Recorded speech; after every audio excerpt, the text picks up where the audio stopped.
Hey guys, it's Drax, and today I wanted to do a video on what seems to be a hot topic at the moment. And that is the Liberator's Dalton Nerf on the test server. We'll be looking at that, I'll explain what I think were the reasons behind it, and we'll also take a look at the other air changes that I didn't cover before. So just a note before I start, if it sounds like the damage has been dropped a lot, that is probably because the resist types have been changed, so the damage didn't need to be as high as it was before. In most cases, damage is similar to what we already have on the live servers, or it could take a couple more hits to kill. So on the update notes, right near the bottom we add other changes and considerations, and under this section was the Liberator, and this read, the Liberator has not received a faux pass. So that means they're gonna probably look at it more, and we'll see more changes in the future.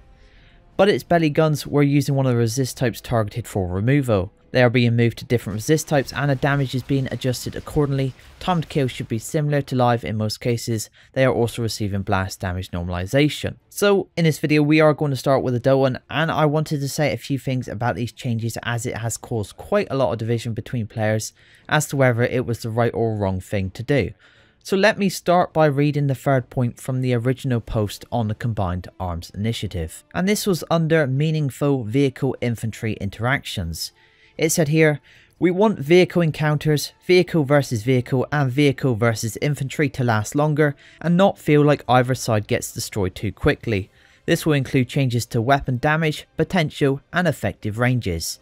So with that description in mind, the Dalton was quite an obvious change to make for the devs. So here we will talk about the Dalton versus ESFs only, but I'll also be showing the damage versus everything else while I talk. Now yes, it is a 150mm round. In a realistic world, that would destroy an aircraft of an ESF size, and a single shot can be hard to hit. But please take into account that the Dalton loads its 150mm round every 2.5 seconds, and that's even faster at max reload once you started it up. And that is a pretty fast time for a round that size. So as it currently stands, every 2.5 seconds you get another chance to one-shot your target. Now they could have nerfed the reload time and kept the damage, which would have been my preference, but it still wouldn't match the description we read earlier that they wanted to achieve. Also, still on the point of killing ESFs, was that the intended purpose for the weapon when the game started? No, but in a lot of cases you don't see libs going after tanks anymore, you see them firing across the sky at ESFs. In fact, I've seen a lot more montages of top solo lib pilots wrecking multiple new or rookie pilots one shot after another as they come out of the warp gate, which look great, don't get me wrong, but don't provide these players with a meaningful engagement and don't encourage more players to fly either. Now I know it may be enjoyable, reaching a certain skill level and being able to pull off these shots repeatedly, especially as a solo lib pilot, but you have to put yourself in the other player's shoes, so to speak. So what will this nerf require solo lib pilots to do? You can either hit the ESF with 2 Dalton rounds, or just simply grab a gunner. The hit will still bring them to burn-in, so a tail gunner could finish them easily, or you could have the tail shoot them first and then finish with the Dalton. The main problem with this change is that it has come so late in the game. Just like the thermal was being taken away, if it had happened years earlier in the development, it wouldn't have caused such a stir, but with it being that way for so long, it just wasn't expected. So what were the actual changes? For starters, like all of the weapons I will mention here, the resist type has been changed. The damage has gone from 2000 to 1000, and its blast inner damage from 450 to 500, outer damage from 1 to 50, and outer radius from 1 to 3. Moving on to the Zephyr now. Damage from 600 to 400, blast inner damage from 450 to 500, inner radius from 1.5 to 1, outer damage from 1 to 50 and outer radius from 7 to 5. Now Zephyr did not lose as much damage as the Dalton. This gives it a higher potential damage over time and requires you to land more shots. The blast gains the ability potentially to hit kill, but makes it a little bit harder with the radius reduction. Onto the Duster, and the damage has gone from 900 to 250.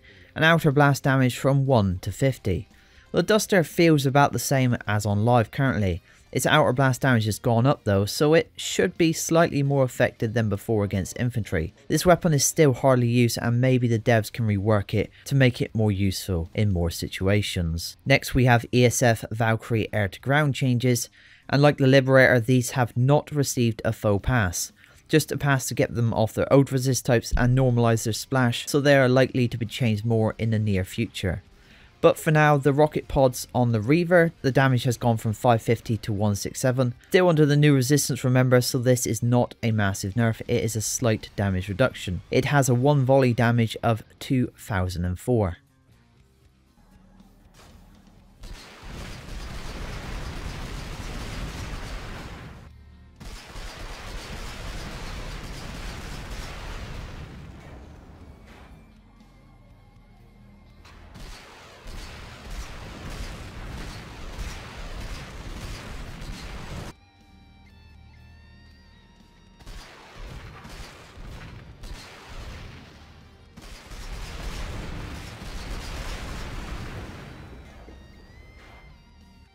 The Mosquitoes damage has gone from 400 to 125 with a volley damage of 2000.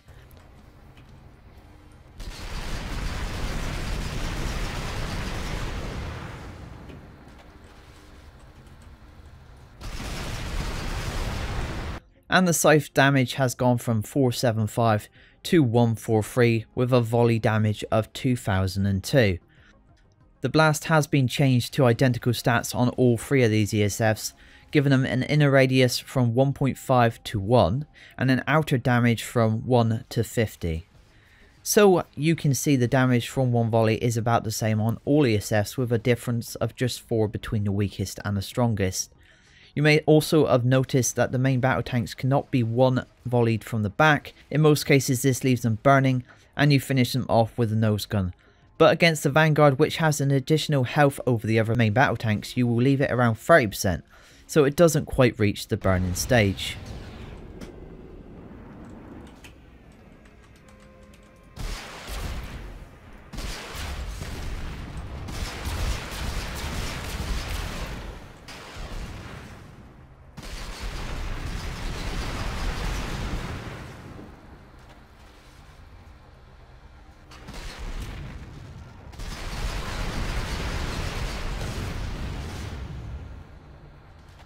The Volks Pelter Rocket Pod damage is going from 400 to 125 with a volley damage of 1250. Its blast inner radius from 0.35 to 0.5, outer damage from 1 to 50 and outer radius from 1 to 3. With a larger inner and outer radius, the Pelter Rocket Pods should be more effective with their blasts, but like most changes, direct damage has gone down slightly, so it will require more direct hits to kill an enemy.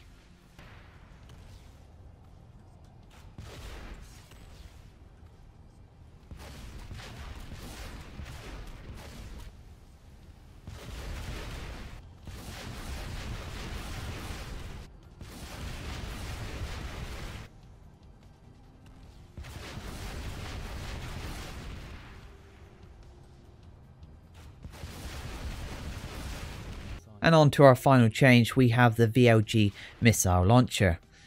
Its damage has gone from 1800 to 500, the blast inner radius from 0.75 to 1, outer damage from 1 to 50 and outer radius from 4 to 5.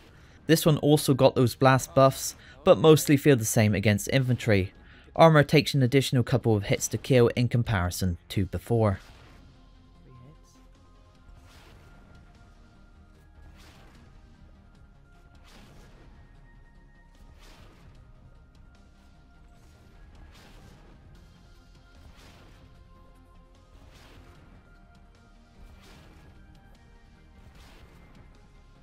Seriously?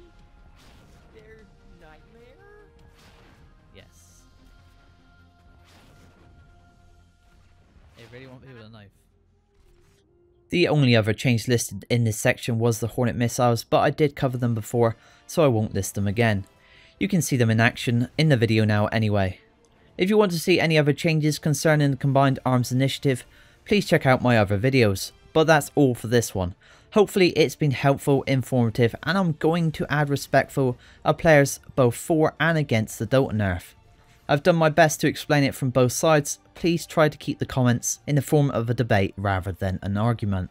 Seeing it from both sides, we have to remember that no one likes having their favourite weapons nerfed, and no one likes being one-shot. Thanks for watching, and I'll see you next time. And I've been counting days.